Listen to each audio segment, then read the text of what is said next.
other shows we have for you to enjoy at myclassicradio.net. The Avengers was most certainly not a household name in South Africa prior to the radio series.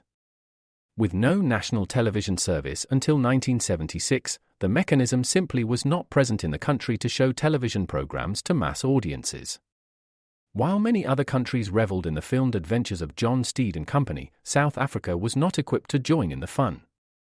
The series took Britain by storm and made a major impression in the American markets, being that greatest of rarities, a British series given a network transmission slot. However, as a filmed series, rather than a videotaped one, The Avengers was able to gain a modicum of exposure in South Africa through film rentals. Come and listen at myclassicradio.net.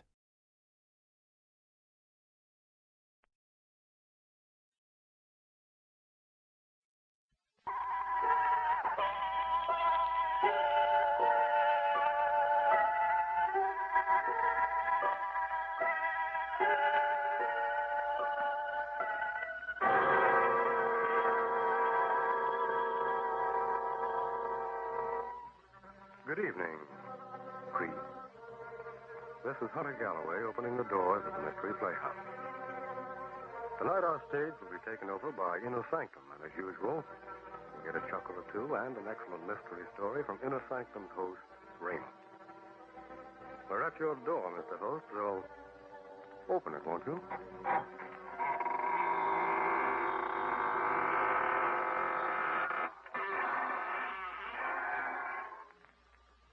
Good evening, friends of the Inner Sanctum. Welcome. Come right in. There's room enough for everybody. As a matter of fact, the more bodies, the better. Don't be surprised by the gloom. It's our new paint job.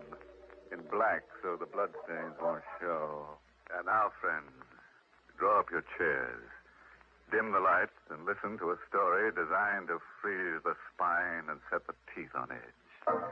It was written by Michael Sklar and Richard Manoff, and it's called The Confession. Our star is Santos Ortega, who plays the role of Alex.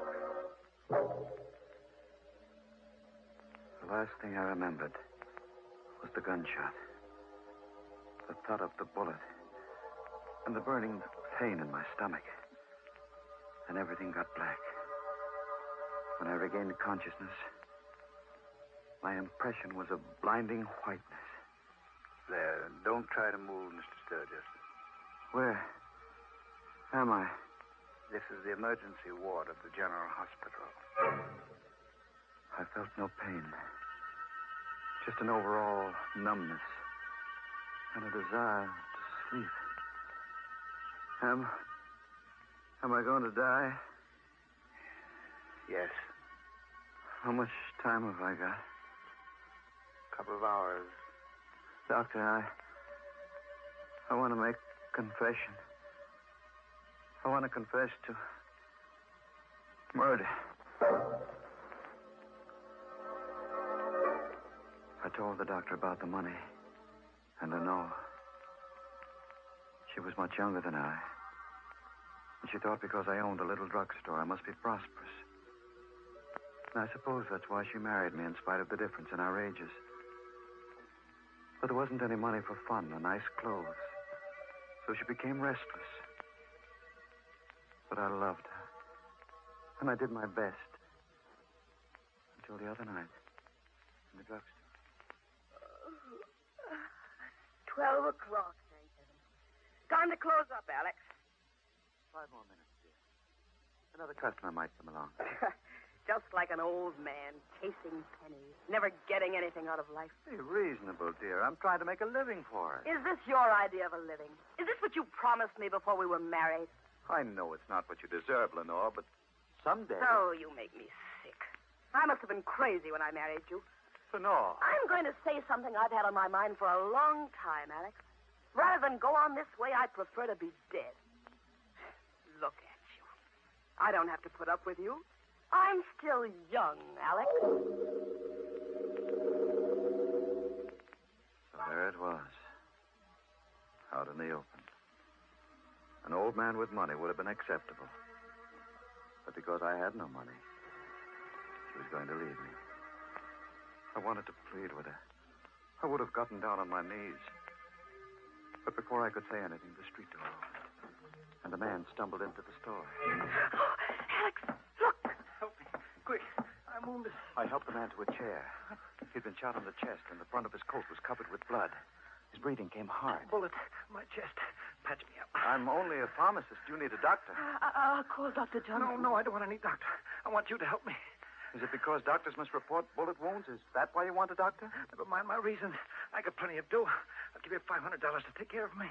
I'd better call the police. No, lady, no. Look, mister, take care of me. Keep it quiet.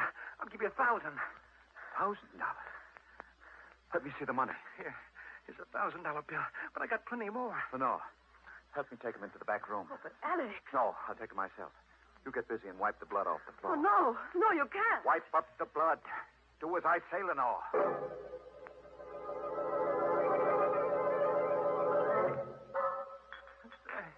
What's taking you so long? I'm looking for a certain medicine among these bottles. Give me something to stop the bleeding. Hurry. I'll be ready for you soon. Oh, Lenore, did you get the floor clean? Yes, it's clean. How is he? He's in bad shape. Weak from loss of blood. Alex, you haven't done anything for him yet. Be quiet. But you've been in here 5 minutes, and he's just like he was before. Alex, you're stalling. Alex.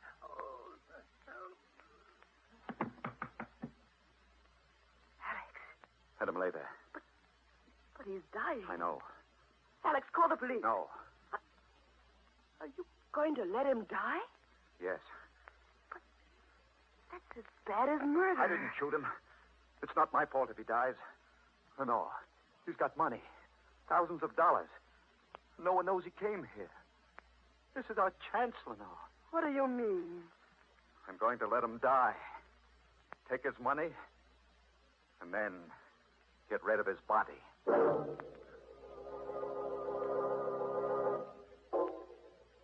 Stay still. I stooped and went through his jacket. There was a wallet containing a few $1 bills and a driver's license, which I handed to Lenore. His name is James Kirk. He lives in Hillsborough. His pockets were crammed full of bills of large denominations. Lenore watched, fascinated, as I counted. How much is it, Alex? A little over $78,000. We're rich, Lenore. I'm frightened. There's nothing to be afraid of. All we have to do now is wait until he dies and get rid of the body.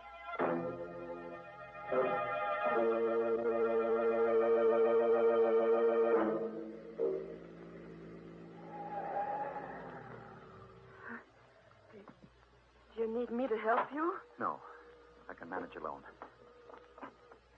This body's heavy. Yeah. Through the door. Oh, Alex, he's still alive. Yes. What are you going to do now? It's dangerous to wait here until he dies. Anyway, what difference does it make? He'll be dead when he goes into the water. No, that's murder. Call it what you like. We've gone too far now to stop. You wait in the car. I'm going to carry him to the edge of the pier and drop him over the side.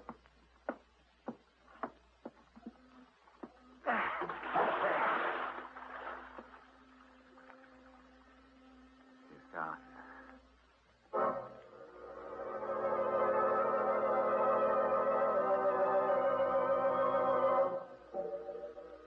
I watched Kirk's body sink into the water.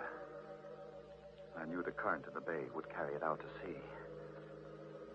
One doesn't picture a middle-aged druggist committing a perfect crime. But I felt sure that I'd done it.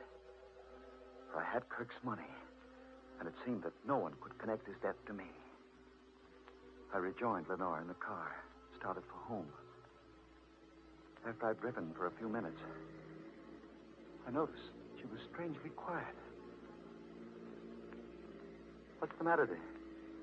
Nothing. Nothing at all.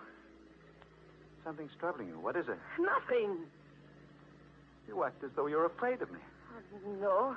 You are afraid of me. Lenore, why? I never saw you act this way before. Something's happened to you. You're different. Oh, nonsense. Don't you feel it, Alex? You're a murderer. Lenore. You wouldn't even wait until he was dead. Listen to me, Lenore. Whatever I did for your sake. I wanted the money for you, so you could be happy.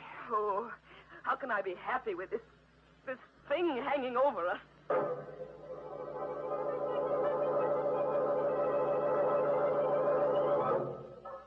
We had breakfast the next morning in absolute silence.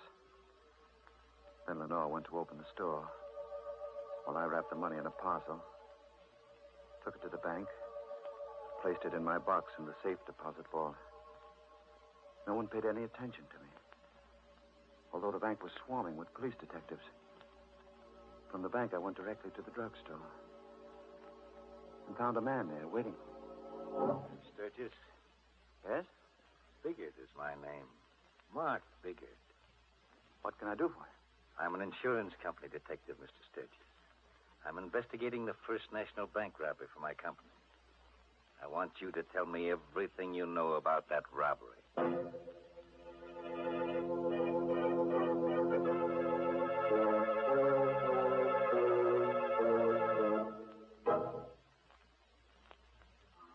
He was a big man, but not fat, this detective. And although he didn't appear to be very intelligent, he had a look of cunning. His clothes were rumpled, and he rolled an unlit cigar around in his mouth as he spoke. Suppose you start from the beginning, Sturgis. There's nothing to talk about, Biggert. I don't know anything about the robbery. You don't, eh? No, I don't. Why should you come here annoying me with silly questions? I'll tell you why I'm here, Sturgis. And then maybe you'll see your way clear to talk. You know the bank was robbed last night, and the crook got away with better than $78,000. Yes? The night watchman was shot. He's in a coma now, but before he was shot, he shot one of the crooks. What does that have to do with me? I'm coming to you, Sturgis. I'm a slow man, but I'm thorough, which is more than you can say for the harness bulls on the police force. Take those harness bulls. They didn't spot the trail of blood that wounded crook left when he ducked on the alley behind the bank. Funny thing, they clean missed it. But I noticed it, Sturgis. I followed it through the alley and straight up this street. And here's another peculiar thing. The trail ended right smack at the door of this drugstore. Are you implying... 2 and 2 makes 4, Sturgis. As I said, I'm not a fancy-pants detective, but here's how I figure it. This yegg was wounded, so he came in here and asked you to fix him up, which you did. In exchange, he gave you a nice big piece of the tape to keep your mouth shut. Am I right, Sturgis? You're 100% wrong. If you were smart, you'd talk now and save yourself a lot of grief. I've got nothing to tell you. Suit yourself, Sturgis. But here's my business card. In case you change your mind, you can reach me, the Hotel Empire. By the way, the company is offering a $5,000 reward for the return of that money. I'm not interested. Good day. Okay. It's your next, Sturgis.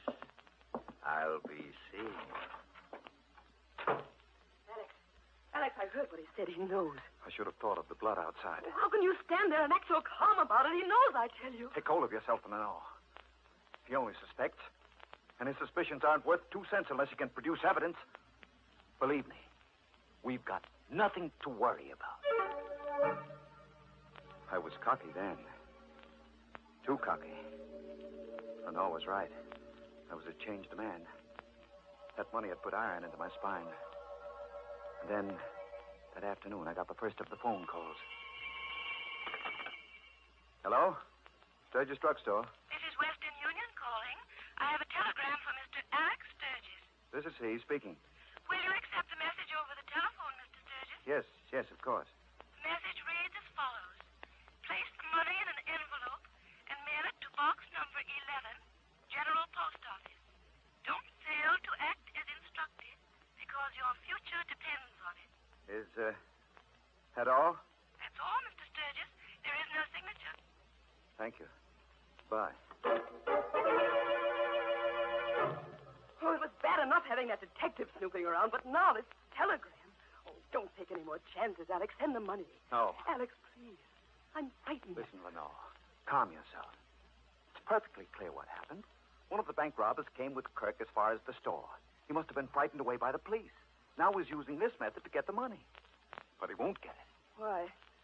What are you going to do? I'm going to put a wad of blank paper in an envelope and mail it to that post office box. Then I'll stand watch at the post office and see who claims it. And then what? That money means everything to us, Lenore. I've already killed one man for it. If necessary, I'll commit another murder. I placed blank strips of paper in an envelope and mailed the envelope to that post office box. The next morning, I went to the post office and stood near the window, waiting for someone to come along and claim the envelope in box number 11. Hours passed. I got hungry. My legs began to shake from exhaustion. But I couldn't leave that spot. I meant to stay there until... What are you waiting here for, Sturgis? A voice cut through my thoughts. I looked up. It was Kelly, the policeman. He was suspicious. The clerk noticed you hanging around and called for a cop. It's nothing, Kelly. I arranged to meet my wife here. She's late. I saw your wife through the drugstore window as I came up the street. You must have forgotten all about your appointment. You'd better get back to the store, Sturgis. I couldn't stay there after that. I walked around the block. When I came back, the policeman had disappeared. I entered, went to the window, and asked the clerk if anyone had claimed the mail in box 11. He nodded. The letter was gone. My plan to discover the identity of Kirk's confederate had failed. There was nothing to do but go back to the drugstore. It was empty. I felt a sense of danger as soon as I entered. So I closed the street door quietly and walked as silently as I could to the door of the back room. It was open. Lenore was at the telephone. Hello. Hello, Empire? Hotel? Hello. Connect me with Mr. Biggert, please. Yes. Mr. Mark Biggert. Hang up, Lenore. Hang up the receiver. Alex! You were calling that detective. Suppose I was. What of it? You were going to tell him about the money. You were going to double-cross me for the reward. You're so smart, Alex. What are you going to do about it? Lenore, don't you understand? I don't want the money for myself. I took it for you, to give you the things that will make you happy. Big-hearted, unselfish Alex. What are you laughing at? I'll tell you why you took that money, Alex. You thought you could buy me with it. Well, you're wrong. I wouldn't stay with you if you had all the money in the world. Lenore, would you leave me after all that's happened? I'm packing up right now. No. You can't stop me. I love you, Lenore. I did my best to hold you. If I can't have you, no one else will have you. What do you mean? Alex, stay away from me. I'm going to kill you, Lenore. Alex, no. Don't. I'm going to kill you, my darling. Go, my throat. Alex, please. Let go.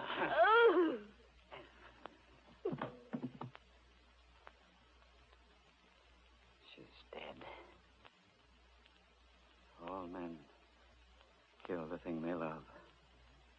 And I've killed you, Lenore. I felt empty, drained of all emotion. I buried her body in the cellar of the drugstore. I was even a bit glad that it ended in this fashion. For now, Lenore would be with me forever. Did I say it was ended? I was wrong. I found no peace. But the very next morning, Biggert came to the drugstore. Good morning, Sturgis. Nice morning, isn't it? What do you want? Just stopped by to have a chat, Sturgis. Been giving a lot of thought to the First National Bank robbery. You know, that night watchman came out of his coma this morning. Why, tell me about it. I thought you might be interested. Here's an angle, Sturgis. The watchman says the robbery was pulled by only one man. One single crook, and he was shot.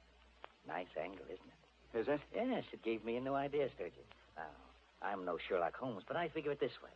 That crook came in here and asked you to fix him up. We've gone through this before. I'm going to take it a little further, Sturgis. The crook asked you to fix him up, but you got a peek at all that money. So you let him die, took the money, and disposed of the body. How's that for a theory? Very clever. Can you produce the body? No, the police haven't been able to locate it, but I'm not discouraged, Sturgis. Those harness bulls aren't very smart. I'll find that body. And when you do? I'm an insurance company, Dick Sturgis. I want that $78,000. When I find that body, I'll come around here and you'll cough it up. I've told you before, I know nothing about that robbery or the money. Now I've got work to do. Suppose you run along. Okay, Sturgis. So long.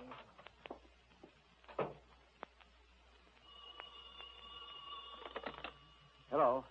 Sturgis Drugstore. Western Union calling. I have a telegram from Mr. Alex Sturgis. This is he speaking.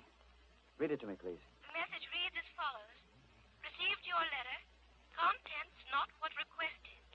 Suggest you obey instructions. Same box number and post office. This is final. Is there a signature? No, sir. There's no signature, Mr. Sturgis. I hung up. My head was reeling. Out of the confusion in my mind, one thought emerged. The night watchman had said Kirk had no Confederates in the bank robbery. Therefore, the person sending me the telegram must be Kirk. The salt water of the bay must have revived him. Kirk was still alive. I found Kirk's wallet on a shelf where Lenore had placed it the night all this began. From the driver's license, I copied his home address. I waited till after midnight and drove to Hillsboro, where I found Kirk's apartment in an old tenement building. The door was unlocked. I drew out my gun and entered. I meant to kill Kirk. I had to kill him. The living room was empty. No one was in the bedroom. I turned. Walked back to the living room. Drop that gun, Sturgis. Quick, drop the gun, quick. I'm not taking any chances with you. How did you know? How did I know you were going to come here, Sturgis? Sit down in that chair by the table and I'll tell you. You sent the telegram. Yes, I sent them. You got me to think that Kirk was still alive. That's right. And you followed me here. You trailed me. It's all clear now, isn't it, Sturgis? You take 2 and 2 and add it up and it comes out 4. Now, where's the money? The money? We're going to cut out the cute stuff, Sturgis. I want that money. Now, where is it? It's in a medicine jar. On a shelf.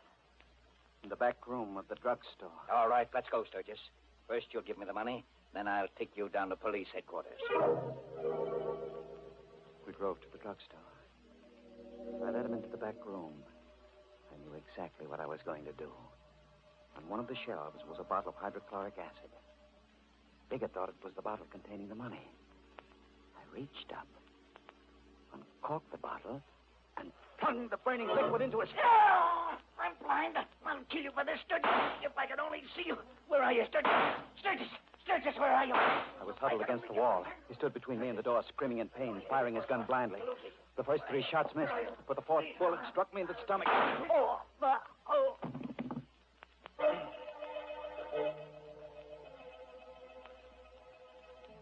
The last thing I remember is Biggett running out of that room, shouting for help. I lost consciousness soon after. When I came to, I found myself here in this hospital. You know the rest of the story, Doctor. That's your confession, eh? That's my confession. Did you get all that down on paper, Mr. Biggert? Got every word of it, Doctor. Biggett, how did you get here? I thought hydrochloric acid. You thought you blinded me permanently, but not enough of the stuff get into my eyes to do any real damage. Lenore.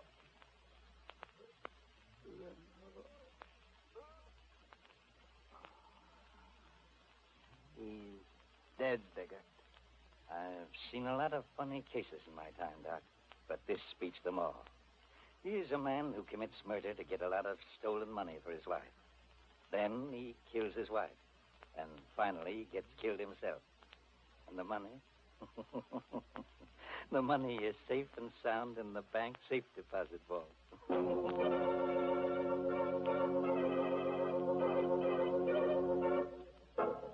Oh, what a pity. Exit Sturgis. Yes, Biggert smoked him out just like a poor fish. Smoked Sturgis.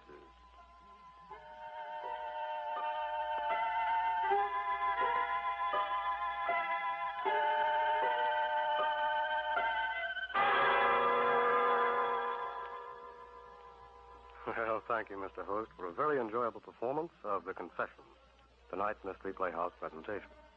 We'll be hearing from you again in the near future.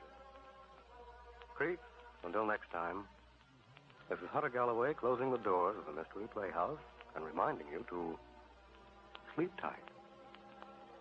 Good night.